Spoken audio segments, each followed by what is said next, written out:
Hey guys what's up. तो आज हम लोग बात करेंगे हाइपोनेट्रीमिया के बारे में। तो हाइपोनेट्रीमिया बेसिकली क्या होता है, समझ में आता है ये आप लोग पढ़े हो। ठीक है, हाइपोनेट्रीमिया का मतलब क्या, मतलब हाइपो मतलब कम, नेट्रीमिया मतलब सोडियम। ठीक है, तो सोडियम का अगर कमी हो गया बॉडी में तो वही को हम लोग क्या कंसिडर कर लेंगे हाइपोनेट्रीमिया। अभी नॉर्मल सोडियम का जो तुम लोग नॉर्मल ब्लड सोडियम का लेवल जानते हो वो होता है 135 टू 145 मिली इक्विवेलेंट। अगर इससे कम 135 से कम हो गया इसका मिली इक्विवेलेंट तो क्या कर सकता है वो हाइपोनेट्रीमिया करा सकता है। तो concentration of sodium is in the body in the blood is abnormally low. तो कंसंट्रेशन ऑफ दिस जो सोडियम है, सोडियम का कंसंट्रेशन जो है वो ब्लड में जो अबनॉर्मली लो हो जाए, राइट। तो role of sodium in body, sodium का क्या रोल है बॉडी में, मतलब कि मचा अगर तुम लोग बात कर रहे हो कि सोडियम का क्या रोल है बॉडी, तो सोडियम का क्या रोल है बॉडी पे बताओ, ये क्या होता है। It helps maintain normal body pressure in the body. Normal blood pressure को ये मेंटेन करता है बॉडी में, क्योंकि भाई सोडियम आता है तो सोडियम के साथ वाटर आता है, वो इंट्रावेस्कुलर कंपार्टमेंट वाटर को लेके जाएगा, जिससे क्या होगा तुम्हारा जो ब्लड प्रेशर है वो मेंटेन रहता है। ठीक है ना। Supports the work of nerves and muscles.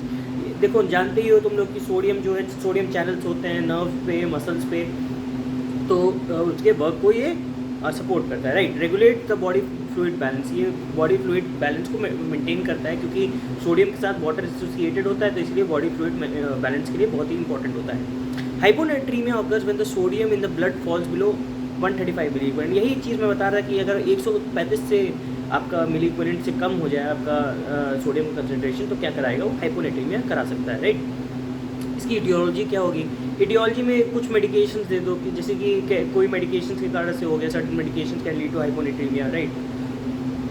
Heart kidney liver problem से भी हाइपोनेट्रीमिया हो सकता है, right. Certain medication heart liver kidney problem SIADH, ठीक है, सिंड्रोम ऑफ इनएप्रोप्रिएट ADH के कारण से। देखो ADH क्या कराता है, एंटी डायरेटिक हार्मोन, ठीक है, डायरेसिस को प्रिवेंट करेगा। डायरेसिस को प्रिवेंट करेगा तो क्या कराएगा, डायरेसिस को प्रिवेंट करेगा मतलब कि सिंड्रोम ऑफ इनएप्रोप्रिएट ADH क्या करता है, वाटर का एब्जॉर्प्शन कराता है।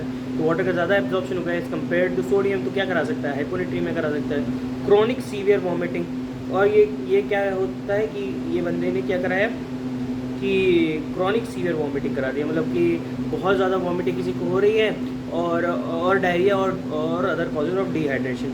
जैसे बंदे को बहुत ज़्यादा वॉमिटिंग हो रही है, डायरिया हो रहा है, अदर कॉजेज ऑफ डिहाइड्रेशन है, तो water loss compare to sodium loss is very मतलब जो है सीवियर वॉमिटिंग डायरिया और डिहाइड्रेशन के केस में जो है सोडियम के साथ वाटर बहुत ज़्यादा निकला तो उसके कारण से भी हाइपोनेट्रीमिया प्रेसिपिटेट कर गया बंदे को, ठीक। ड्रिंकिंग टू मच वाटर, बहुत ज़्यादा वाटर ले लिया तो वाटर के कंपैरिजन में सोडियम का जो है वो कम हो गया, तो सोडियम कंसंट्रेशन कम हुआ तो क्या हुआ हाइपोनेट्रीमिया ये करा सकता है, राइट। इसके अलावा क्या होगा, हार्मोनल चेंजेस के कारण से हाइपोनेट्रीमिया प्रेसिपिटेट हो सकता है। क्लिनिकल फीचर्स क्या क्या है, ठीक है, क्लिनिकल फीचर्स की मैं अगर बात करूँ तो नोजिया, वॉमिटिंग, हेडेक, कन्फ्यूजन, यही सब जो नॉर्मल फीचर्स जानते हो तुम लोग जितना पढ़ते हो अपने फार्मा के साइड इफेक्ट्स जो लिखते हो, नोजिया, वॉमिटिंग, सीजर,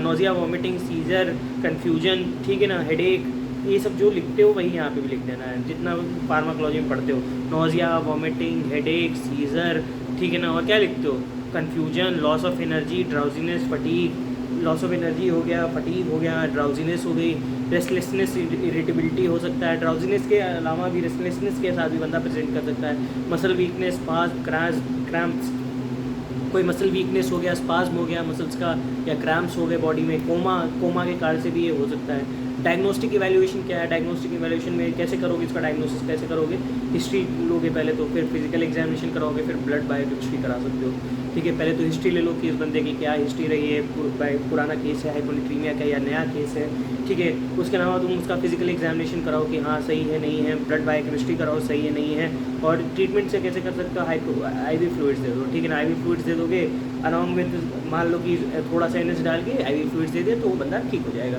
ठीक है ना। तो ये बात रही तुम्हारी हाइपोनेट्रीमिया के बारे में। उम्मीद है तुम्हें समझ में आया होगा। मिलते हैं तुमसे नेक्स्ट वीडियो में, तब तक के लिए बाय।